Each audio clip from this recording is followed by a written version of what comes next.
கணவனும் மனைவியும் நீண்ட நாட்களுக்கு பிறகு ஒன்றாக அமர்ந்து தேநீர் அருந்திக் கொண்டிருந்தனர். முன்பு போல் இல்லாமல் அவர்கள் இருவரும் ஒன்றாக சேர்ந்து அமர்ந்து நேரத்தை செலவிடுவது குறைந்து போய்விட்டது.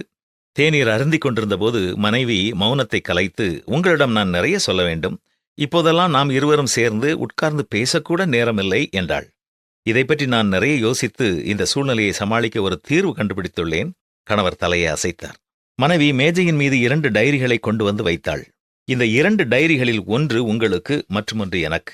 இனிமேல் நாம் இருவருக்குள்ளும் ஏதேனும் புகார்கள் இருந்தால் அவற்றை நம்முடைய சொந்த டைரிகளில் எழுதி வைப்போம் என்றாள். காலம் விரைவாக சென்றது. அன்று அவர்களின் 26வது ஆண்டு திருமண நாள்.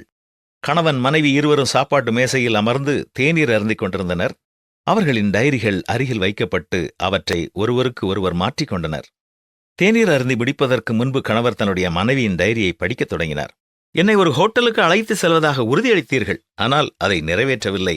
இன்று என் பெற்றோரின் வீட்டிலிருந்து விருந்தினர்கள் வந்தார்கள். நீங்கள் அவர்களிடம் நன்றாக பேசவில்லை என்று மற்றுமொரு புகார்.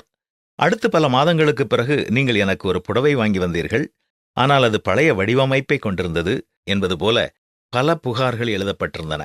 கணவர் அவற்றை படிக்கும்போது அவருடைய கண்களில் கண்ணீர் பெருகியது. அவர் மனம் திருந்தி தன்னுடைய மனைவியிடம், இந்த தவறுகளை நான் முன்பு உணரவில்லை, ஆனால் இப்பொழுது நான் அவற்றை மீண்டும் செய்ய மாட்டேன் என்று உனக்கு உறுதியளிக்கிறேன் என்றார். இப்பொழுது மனைவி தன்னுடைய கணவரின் டைரியை திறக்கும் முறை வந்தது. ஆனால் அந்த டைரி முற்றிலும் காலியாக இருப்பதைக் கண்டாள். அதில் ஒரு வார்த்தை கூட எழுதப்படவில்லை. ஆச்சரியப்பட்ட மனைவி, நீங்கள் டைரியில் எதுவும் எழுதவில்லையே என்றாள்.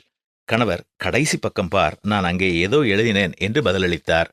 அந்த பக்கத்தில் அவர் எழுதியிருந்தது இதுதான்: இத்தனை வருடங்களாக நீ எனக்காகவும் நமது குடும்பத்திற்காகவும் நிறைய தியாகம் செய்துள்ளாய்.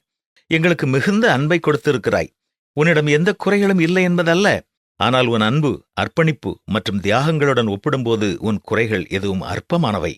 என்னுடைய எண்ணற்ற தவறுகளை பொருட்படுத்தாமல் இந்த சவாலான வாழ்க்கையில் என் பக்கத்தில் ஒரு நிழலைப் போல நின்று கொண்டிருக்கிறாய். எப்படி ஒருவர் தன்னுடைய நிழலில் தவறுகளை கண்டுபிடிக்க முடியும்?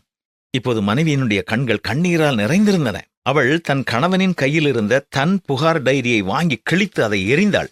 கணவன் மனைவி இருவரும் வித்தியாசமாய் செய்யும் காரியங்களை குறித்து அன்றன்று நேரமெடுத்து பேசி ஒருவரை ஒருவர் மன்னித்து குடும்ப ஜெபம் செய்து படுக்கும் பொழுது உங்கள் உறவில் விரிசல் வராது.